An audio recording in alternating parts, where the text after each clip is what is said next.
This is the audio edition of the Observe the Forgotten newsletter, presented by Alawat Productions, voiced by Darian Watson, March 2025. Observe the Forgotten, Call to Adventure edition. Article 1.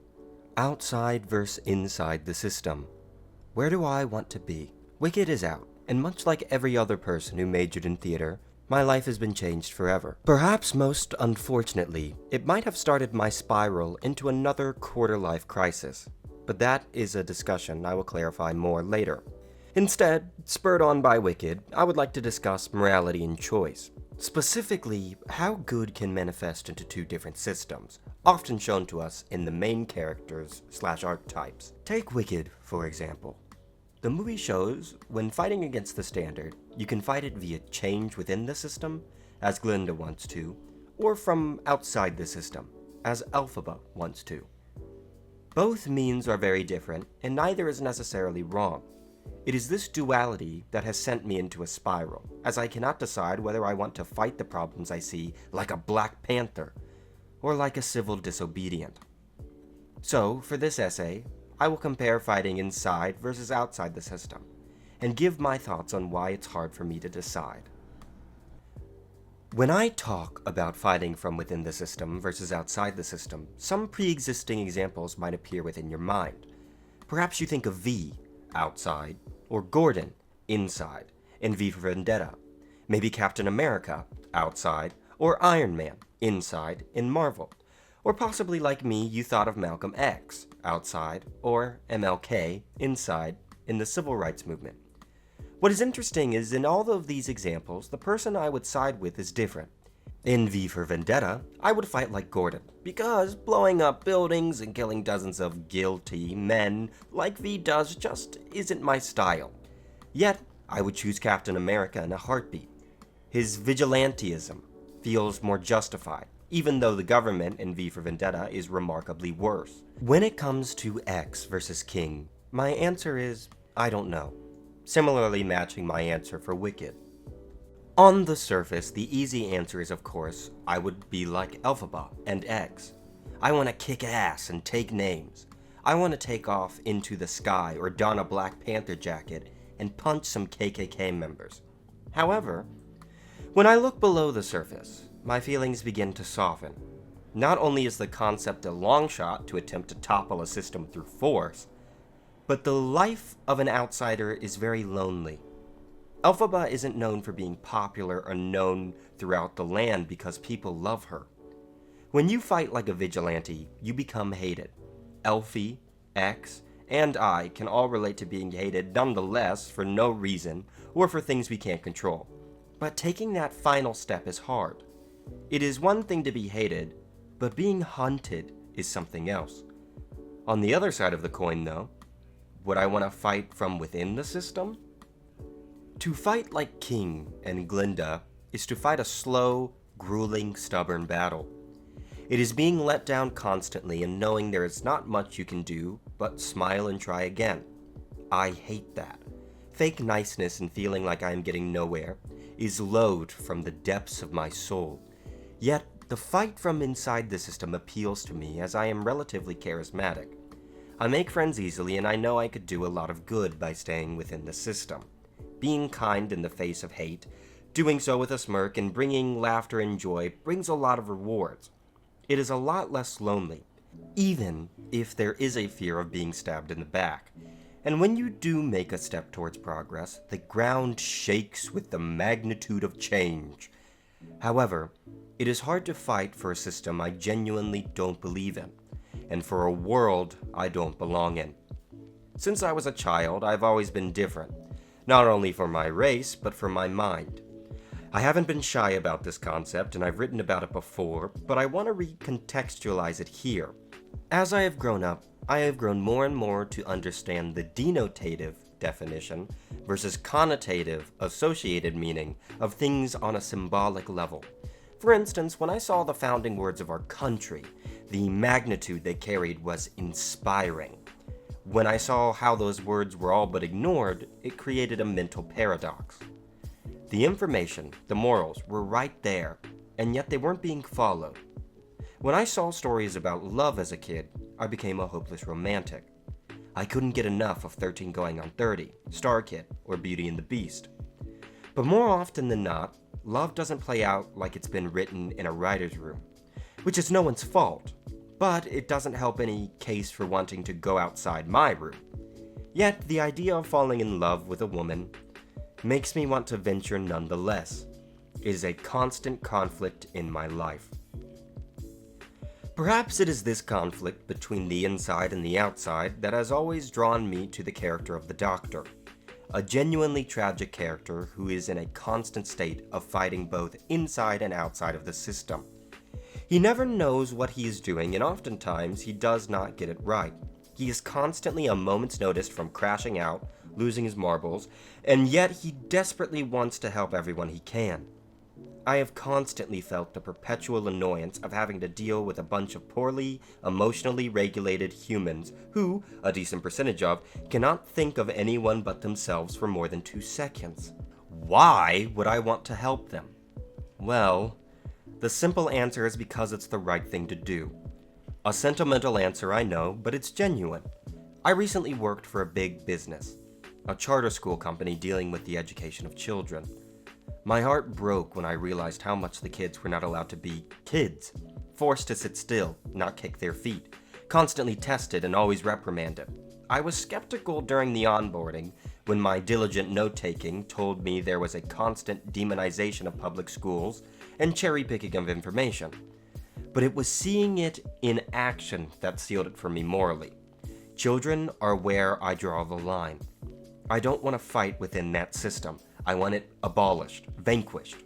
The way the kids would look at me when I would smile at them, or give them a wave, they took the smallest modicum of kindness, and it would light up their eyes. Often, they were scared to smile or wave back, looking to make sure they weren't being watched by another teacher for fear of consequences. When I look at those children, I saw a system that didn't work, but beyond that, one that I wanted no part to play in. I saw myself, sitting in class being scolded for not doing my times tables fast enough. A system that made math my enemy, rather than my tool. I saw myself being scolded for not getting AR points, a system that ruined my want to read for a decade. I saw myself being yelled at for putting aliens in my stories to try to make them more interesting, a push which, if not for the divine intervention of my English teacher mother, would have pushed me away from storytelling. In my case, it was a teacher who simply had it out for me, and the Ohio public school system which hadn't figured out which resources and systems did and did not work. For these kids at this charter school, it was everywhere. In the classroom, the lunchroom, and even on the playground. Who designs a system like that? Someone looking for money and control at any expense. How am I meant to fight that? The answer is I can't. Apart from stepping away, I have no power to help those children. Sure, I could advocate for change, but there is so much noise in the world that it would hardly go far. No matter if I were to do it inside or outside of the system, the result would be relatively inconsequential. I know that is a dark way to end that section of this article, but it is simply the truth currently. I don't have a platform, resources, or money, and so therefore I must simply pick my battles, and this is one I must lose. I want to help, desperately, I do, but I simply cannot figure out how to.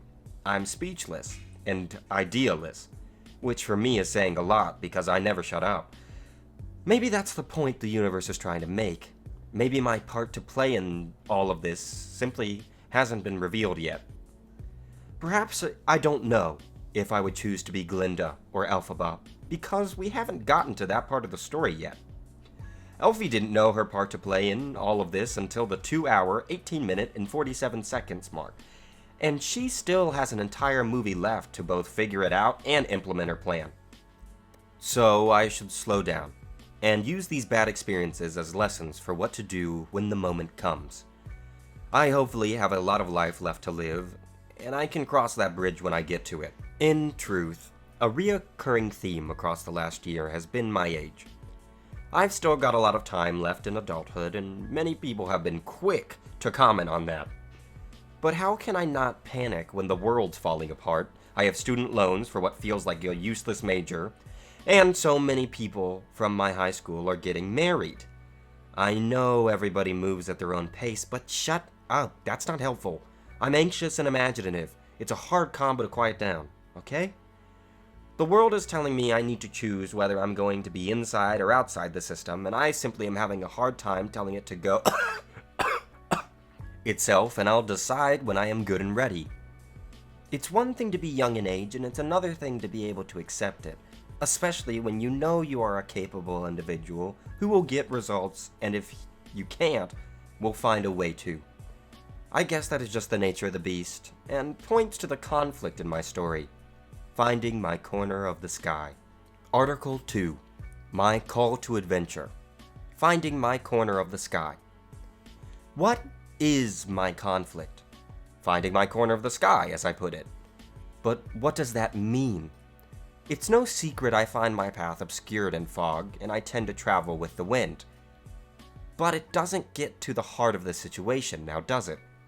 It seems to me, my manner of finding where I go and what I will do is finding where I won't go and what I won't do. It's a weird and malformed plan, I will admit, but it seems to be the only one I've got. Simply put, my conflict appears to be blindly stumbling into things and then sorting them into baskets of yes and no.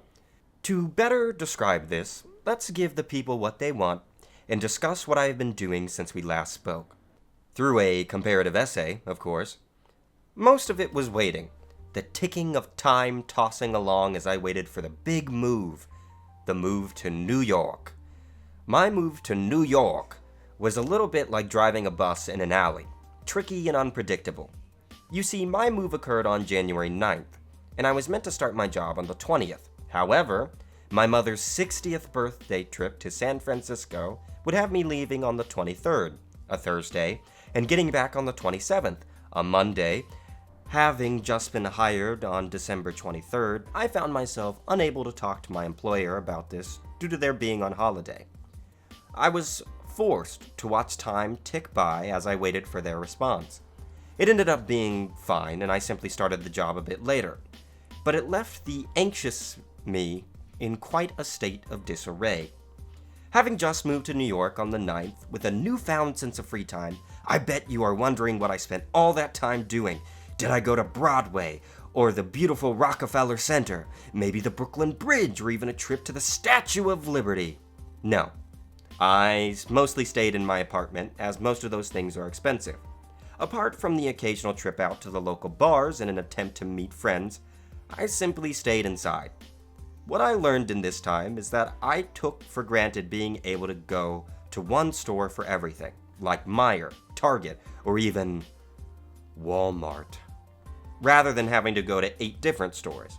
Having just gotten my license, it is criminal I am forced to walk these streets 17 times for essentially one trip of groceries back home. Apart from this basic necessity of food, I have also learned that I took the lack of stairs in the Midwest for granted. The sheer amount of them in this city I walk on a daily basis would rival the intense workout of a middle-aged woman on a Stairmaster. You might think, just take the elevator, another commodity in the Midwest, but those don't exist in a lot of places.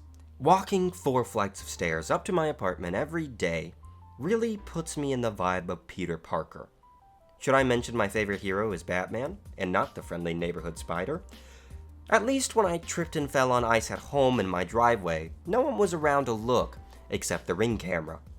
When I trip and eat shit climbing up the stairs of the subway, I am humbled on a level I can scarcely describe. In the name of the subway, let's speak on commutes. I imagined the subway was going to be a luxury in my life. Instead of spending all that time with my hands on the wheel, I can instead write in my journal, or perhaps read a book. Also, the city is only a few miles long, so the commute should be a breeze. Well, about that. Having had an hour-and-a-half commute where I had to sit on the renownedly and reliably on time, he said sarcastically, subway and bus transit system, I can in fact say I miss driving. At least when I drove, if I was late, it was far more in my own control. I could also sing my heart out, stop at a McDonald's, and at the very least enjoy my solemn company, instead of shivering outside at 6 a.m. waiting for the bus with 18 other poor, sad suckers. Which perhaps leads me to my biggest takeaway while being here, in terms of ways I am and am not like these people. Oh, New Yorkers. A stereotype you think would be exaggerated, but can often be surprisingly accurate. They aren't all bad, but I do sometimes miss the false niceness of the Midwest. People here have such little patience. They don't leave their neighborhoods unless they have to.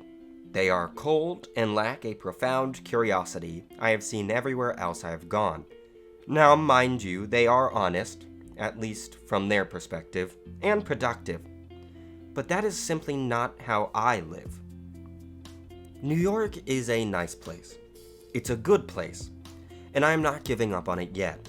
However, I am also realizing a lot about myself, and what I am not willing to adapt to. I will always explore. Yes, I spent most of my initial time here staying inside, but that was because my classic need to settle, observe, and ground myself before I do anything. I do this everywhere I go, and it allows me to less easily get lost. From this grounding, I can say I refuse to not be Midwestern. By this I mean, I refuse to not smile at people.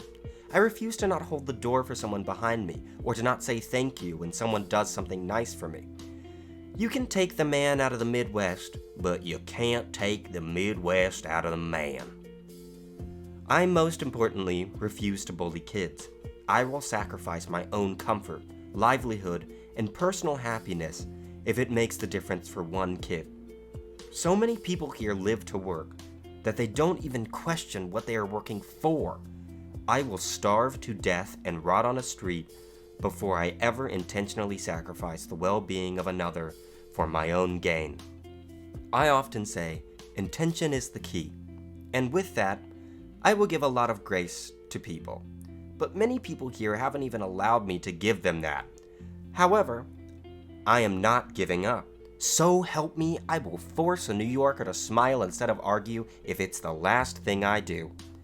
I'm working on changing my scenery within the city, so hopefully it will make me less cynical. But it isn't the main mission. I say it's finding my corner of the sky is the mission, but I'm honestly guessing. My story is just beginning. This is only the third chapter in the second book of my anthology of life.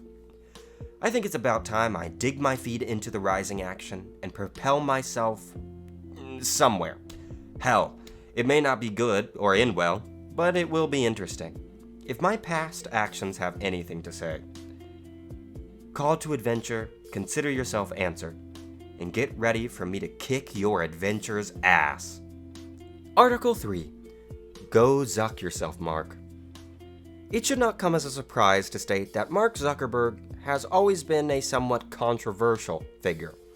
Whether you know him from Jesse Eisenberg's portrayal in the 2010 movie The Social Network, or from his infamous showcasing of the metaverse on CBS this morning, the man attracts attention in a very socially awkward manner. It is in my opinion, which I will attempt to articulate, that his internet origins act as a strange and foreboding introduction to the man he has become today. Zuckerberg carries a sort of incel nature. But to understand this, let's start at the beginning of his story, his call to adventure. Incel, noun. Quote, a person, usually a man, who regards himself or herself as being involuntarily celibate and typically expresses extreme resentment and hostility towards those who are sexually active. End quote, Merriam-Webster, 2025. An incel holds a lot of infamy within the internet, being a common word associated with the more unhygienic and seedy parts of the web. For instance, he is an unkept man with a hatred towards a woman, who is also a Star Wars fan who hates Star Wars, and plays Dungeons & Dragons with 4 other men who also happen to enjoy a neckbeard facial hairstyle. There are a plethora of individuals on the internet who fit this description. They often make it hard for individuals like me to enjoy Star Wars or D&D due to their hostility and annoying nature. So, how does the type of man who you could smell in a GameStop before you see him relate to Zuckerberg? Well, I will get to that. But to do so, I have to start in 2004 at Harvard University. In 2004, in the midst of his sophomore year, young Mark Zuckerberg would drop out of his collegiate journey in the hopes of pursuing the financial sector. What project would the young Mark be pursuing? A little unknown web project, the outcome of which would be called Facebook. Constructed on February 4th, the site was, quote, built in order to connect Harvard students with one another. By the next day, over 1,000 people had registered, and that was only the beginning, end quote. Facebook launches 2019. Even with the exact details of the website's origin being unknown, the act of creating Facebook would launch Zuckerberg into financial success. He was only 19 when he created the website, and it would be one of the foundational pieces of social media for the era, being created just before YouTube and just after MySpace. And the world lived happily ever after, right? Well, no. Even before Facebook's creation, Zuckerberg's reputation was already questionable, his incel tendencies peeking through with the creation of FaceMash. What is FaceMash, you ask? Well, to put it simply, FaceMash was, quote, a website where students could vote on which of the two randomly selected Harvard women was more attractive, end quote. Facebook launches 2019. While it is easy to see the dehumanizing nature of this site in the lens of 2025, it is important to note that the website was deemed foul even at the time. History's Facebook launches states clearly how it, quote, quickly ran afoul of both the administration and several women's groups, end quote. While it would be easy to also compare this site to the likes of Hinge, Instagram, or even Reddit, I must state the website's only purpose was to rate women and served no other goal, unlike its successor, Facebook. I am tangenting on this point because I argue this is the obvious showcasing of Zuckerberg being an incel. Cut and dry. That's all, folks. Let's call it a day and end the story here. I wish. But this is a tangent that may not even be necessary if you are aware of the internet's opinion on the man. To say Zuckerberg is an incel would not even surprise some people with his acts between 2004 and 2025. The bar for being a human has been set pretty low for billionaires. A pretty easy win is privacy security. People care about their data. Nowadays, subscriptions like Norton, NordVPN, Aura, and Delete Me have all become popular for their ability to protect people's data and remove it from scammers, phishers, and sellers. Facebook, from the start, has been laughably bad in this department, not only when it comes to protecting information, for which it has been caught using, quote, plain text files, end quote, Heilgenstein, 2023, to store, quote, as many as 600 million Facebook user passwords, end quote, but also when it comes to actively dealing out people's information. In 2018, the New York Times published an article stating how Facebook dealt out users information, quote, which benefited more than 150 companies, end quote. This is not the kind of act the good guys do. It's the kind of act Lex Luthor would commit in the search for wealth and power at the loss of people who use his company. My villainization of Zuckerberg within this context is important because if wealth corrupts, then this man is a rotten apple. Why does it matter? Who cares if the guy hates women or if he sells data? A fallacy-filled question no reasonable person would ask, I know. But the answer is that you should care. Right now, a dark shadow stretches over the United States within the digital sphere, allowing an incel to have control over Instagram, Facebook, and the rest of the metaverse cannot end well, especially when said man is buddy-buddy with the government. We, as citizens, are responsible for the acts committed within our country to a certain extent, and allowing a lizard-looking loser is a bad move on our part. Another fallacy, I know, but let me have this one. I even gave it alliteration. To show you exactly why it's a problem, let's jump to right now, 2025, and look at what Zuckerberg's plans are exactly. as not only will it show the danger of his powers, but further showcase his incel tendencies. On January 9th, 2025, Zuckerberg, along with the Chief Global Affairs Officer, made an announcement, quote, that Meta would be getting rid of its fact-checking program and pledged to work with President-elect Donald Trump to uphold free speech and fight dangerous censorship from platform regulations, end quote. Kayali, 2025. What does this mean? I thought to myself when I first read it. It is a lot of words, but at first, quote, fact-checking program, end quote, and, quote, platform regulation, end quote, appear to be the same thing.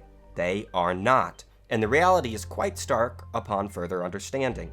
The fact-checking program in question is an, quote, 8-year partnership with independent American journalists, including PolitiFact, to identify false information and hoaxes on its platforms, end quote. Catalano and Sanders, 2025. Essentially, Meta originally used outsourcing from reliable sources for checking to make sure information was correct, an act it will now do in-house. This business decision, in practice, effectively puts external accountability to death in exchange for money, and puts it only under Meta's watchful eye. It should not take a lesson by Foucault to tell you that one entity having secured judgment on everything can end poorly. This move by Meta is dangerous, and can result in a complete and total breakdown of any and all accountability and regulations, especially when it's not the only change. The new, quote, hateful conduct community standard, formerly known as the hate speech community standard, is now written to specifically allow more hateful content targeting transgender people, immigrants, and women, including cisgender women, end quote. Kayali, 2025. I can see some of your eyes focusing on transgender and immigrants, but you need to look at what the sentence ends with.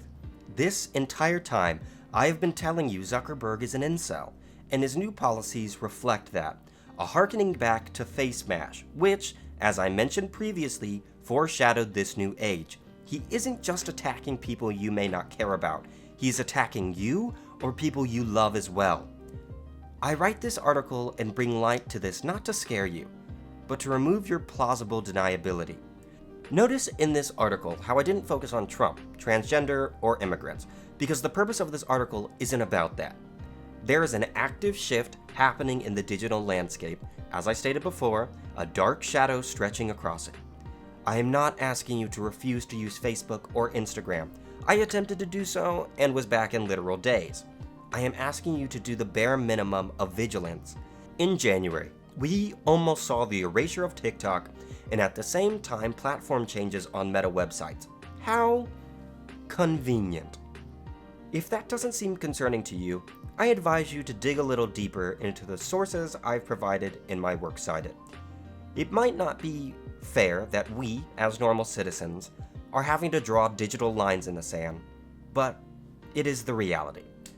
A reality marred by Zuckerberg and another digital individual by the name of Elon Musk. But that is an article for next time. A short story titled Red Button Nose. Jason launched up each subway stair in a race against time. Every second the alcohol in his system, liquid courage, was losing its potency. If he had any luck in making a friend tonight, he would need all the alcohol he could stomach and afford. The light of the street began to shine on his face, the glorious, fresh air of the New York streets. Slip, BAM! His face hit the cold concrete, and already the lack of friction was beginning to pull him back down the stairs of the subway. Ow, damn it, he said, placing his hands on the icy stairs and picking himself back up. He wiped his hands together, launching small pebbles out into the air. He then held his left wrist, touching the blood dripping from the half a centimeter sized hole on his knuckle. His face twisted, flashes of hot anger rising and falling rapidly inside him, before ultimately breathing hot air out into the cold wind. Swinging his arms and jumping up and down a few times, he placed a forceful smile across his face. He then continued his stride towards the next bar, Gloria's, wind slapping his open face and freezing his ears into icicles. His insignificant nostrils were no match for the power of the wind tunneling down the many blocks of New York. He rounded the block's corner. This was the street Gloria's was on. His forced smile fell back into a frown. In front of him lay a lake of ice spanning the length of a bus. His eyes glanced down at his injured wrist. He was determined, and with the few Miller Lights coursing through his system, he pressed forward. His first step was shaky, catching no purchase and almost launching him forward. His second step was firm, landing on salt that had been sprinkled earlier. This is where it all went wrong. Again, for this step filled Jason with false sense of security, and in his beer confidence, he did not think about his third step. Placing his right foot down on the ground, it immediately sent the entirety of himself into a forced split. Jason was not a flexible man. Pretty rapidly, the angle of his legs was reaching a critical nature in which a tightness was forming in his thigh muscles. It was here he had to make a split decision. Either risk a splitting of the pants, or launch his torso forward and sacrifice his face. In Jason's mind, he had already wrecked his arms. What could a little more damage do? So, deciding in an instant, Jason collapsed his knees and threw his body forward. His glasses were flung from his face, tinking somewhere in the distance. Jason's fall, while cold, was not as bad as it could have been. His knees took the brunt of the force, and his nose only kissed the ground rather than crashing into it. When his body settled on the frozen ground, it didn't move so quickly this time. While it was uncomfortable, he lacked the energy to get up. He let out a long, stunned sigh. He felt like giving up. However, to give in would be a submission to the city, and he had too much Ohioan spite. He got into a snow angel position on the ice and lifted his knees towards his body. Planting his feet, he raised his butt into the air and crawled on all fours off the frozen ground. Soon he was gingerly standing back up on 2 feet again. A little dizzy but otherwise functioning, Jason let out a breath that with it carried his spite and settled him back into a neutral, although slightly embarrassed feeling. He looked out into the blurry distance before looking back down for his glasses, which he simply couldn't see. Then, out of the cold darkness, Jason felt a light tap on the back of his jacket. Turning around, he was met with the face of a smiling girl. "I think you lost these," she said. She had curly brown hair and a red-button nose. She was a warm cup of coffee on a snow-stricken early Monday morning. "Oh, thanks," Jason said politely, grabbing the glasses from her cold hands. "They like to run away sometimes." With a soft nod, she said, "Gotta be careful on that ice." Jason's eyes widened slightly, and with a stuttering response, he said, "Yeah, I seem to be struggling with that recently. Thanks again." And in a welling up of embarrassment, he nodded to her and continued forward. He wanted to make sure not to overstay his welcome, and continued forward towards Gloria's. Arriving at the door, he pulled on the push door before pushing it. Looking behind him to see if he needed to hold the door, he was met with the giggling face of the red-button-nosed girl. If his skin was lighter, his cheeks would have been ablaze in red. "Thank you," she said, taking the door. Jason nodded, and again continued inside. It was here the warm air of the bar blasted Jason's face and coated his glasses in a thick fog. He was blind once more, and not wanting to block the opening, he stepped forward. His step wasn't met with a hardwood floor, but rather the remnants of a spilled drink. Unfortunately, an ice cube and its contact sent Jason backwards and downward towards the ground. Scrunching his face and tensing up, he braced himself for his third fall of the night. But he wasn't met with the cold ground. Rather, he felt the cold arms of a human. With his glasses pressed up on his forehead, he opened his eyes, and he was once again face to face with the red-button-nosed girl. Only this time, he noticed her amber eyes. She smiled and said, "First round's on me. You look like you need it. I'm Casey." Twisting himself upward and taking off his glasses to wipe them, he looked at her. After a beat, he said, "You know what? I'll take that offer. I'm Jason." Then, for the first time all night, he smiled. Not a forceful smile, but the kind that burns red hot in the engine of your heart and bursts out of your mouth. Casey stretched her cold hand outward, and when Jason took it, she shook his hand and said, "Pleasure," a smirk appearing on her face, making Jason's heart panic for a moment. Then they walked towards the bar, the night still young, and their story yet to be written.